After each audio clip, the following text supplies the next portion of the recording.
What we've seen on the streets of Kiev last night is certainly an escalation, certainly the most dramatic scenes we've seen in the last 2 weeks or so, that big crowd of protesters has occupied Independence Square. They've been there consistently in numbers from thousands to hundreds of thousands at points over the weekend. So big numbers. They've really set up a great deal of infrastructure. They are determined not to move.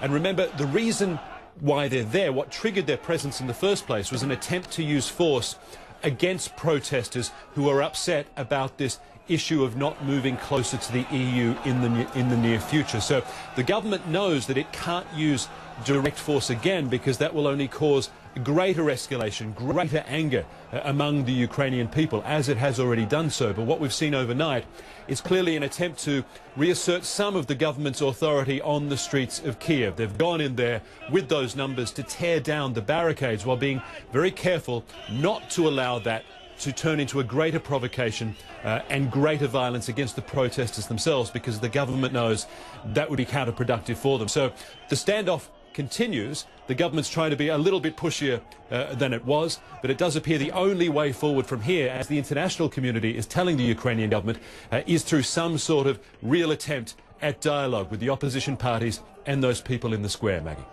And while this continues, obviously those protesters upset because they believe Ukraine moving more in alliance with Russia, and yet Russia is not coming in with any kind of cash, with any sort of immediate aid, or at least that's what it would appear. What's going on behind the scenes, behind that relationship? Well, that's what a lot of people in Ukraine are wondering, and there are a lot of theories about this. We know that Presidents Putin and Yanukovych met just last week. They've been pretty cagey, though, on precisely what they talked about. The expectation is that Russia will come to the party with some sort of financial deal to help Ukraine's current desperate need for cash, because the Ukrainian economy is in a very bad way. It needs a cash injection. It needs some sort of bailout.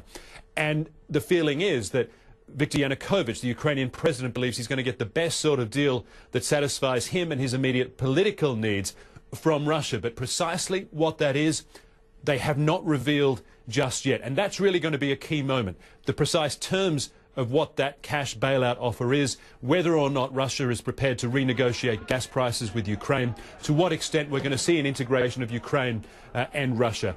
If that is too big, if the commitments are too great, if it really points to much closer integration, potentially even, in theory, Ukraine joining this so-called Moscow-led customs union, which is a pet project of Vladimir Putin, his rival to the European Union, if you like, a bloc of Eurasian countries that he is trying to form, well, that is going to trigger more anger on the streets, certainly, which I think would explain why the Ukrainian government hasn't been very forthcoming so far, discussing precisely what it's been talking about with Russia, Maggie.